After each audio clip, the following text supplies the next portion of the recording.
ইসরায়েলের সাথে যুদ্ধের আগেও ইরানকে ওভাবে পাত্তা দিত না পশ্চিমা এবং তাদের মিত্ররা। তবে ইরানের সাথে যুদ্ধের পর ব্যাপক হারে ক্ষতির মুখে পড়ে ইসরায়েল। ওই সময়ে ইরানি মিসাইলের সক্ষমতা প্রমাণ হয়। কুয়েত, ইরাক, জর্ডান, সৌদি আরবের ভূখণ্ডে পশ্চিমা প্রতিরক্ষা এড়িয়ে এবং আয়রন ডোম ভেদ করে সফলভাবে ইসরায়েলে আঘাত হানে ইরানি ক্ষেপণাস্ত্রগুলো। সম্প্রতি ইরানের সশস্ত্র বাহিনীর প্রতিরক্ষা ও সহায়তা মন্ত্রী ব্রিগেডিয়ার জেনারেল আজিজ নাসিরজাদে এক টেলিভিশন অনুষ্ঠানে জানান, ইরানের বিরুদ্ধে ইসরায়েলের চাপিয়ে দেয়া যুদ্ধ শুরুর আগে কাসেম বাশির নামে এক ক্ষেপণাস্ত্র উন্মোচন করে দেশটি। তিনি দাবি করেন, ক্ষেপণাস্ত্রটি ইরানের সবচেয়ে নির্ভুল ক্ষেপণাস্ত্র, যা আমরা যুদ্ধে ব্যবহার করিনি।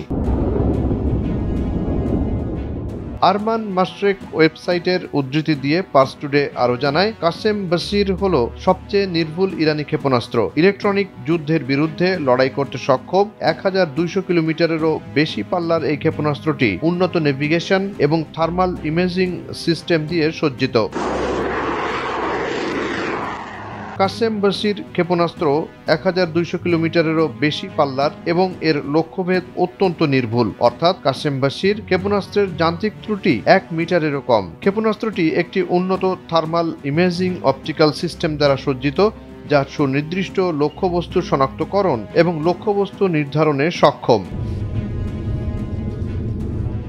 কাসেম বাশির ক্ষেপণাস্ত্রের নেভিগেশন সিস্টেম ডিজাইন করার সময় ইরানের প্রতিরক্ষা মন্ত্রণালয়ের মহাকাশ বিশেষজ্ঞরা ব্যবহার করেননি জিপিএস প্রযুক্তি। ফলে ইলেকট্রনিক যুদ্ধ মোকাবেলায় এর প্রতিরোধ ক্ষমতা অনেক বেশি। এছাড়া ক্ষেপণাস্ত্রটি শত্রুপক্ষের বিমান প্রতিরক্ষা ব্যবস্থা ফাঁকি দিয়ে লক্ষ্যবস্তুতে আঘাত হানতে সক্ষম।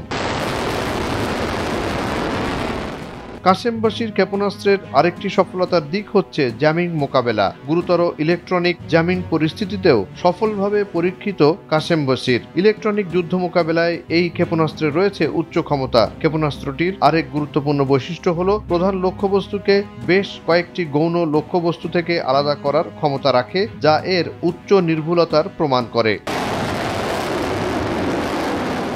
কাসেম বাশির ক্ষেপণাস্ত্র ইলেকট্রনিক যুদ্ধ প্রতিরোধ করার ক্ষমতা সহ জটিল প্রতিরক্ষা ব্যবস্থা ফাঁকি দিয়ে যাওয়ার ক্ষমতা রয়েছে। এ ক্ষেপণাস্ত্র তৈরির মাধ্যমে ইরান স্মার্ট অস্ত্রে শীর্ষস্থানীয় দেশগুলোর স্তরে পৌঁছতে সক্ষম হয়েছে বলে দাবি করেন তারা। জুনায়েদ আলী সাকি, বৈশাখী সংবাদ।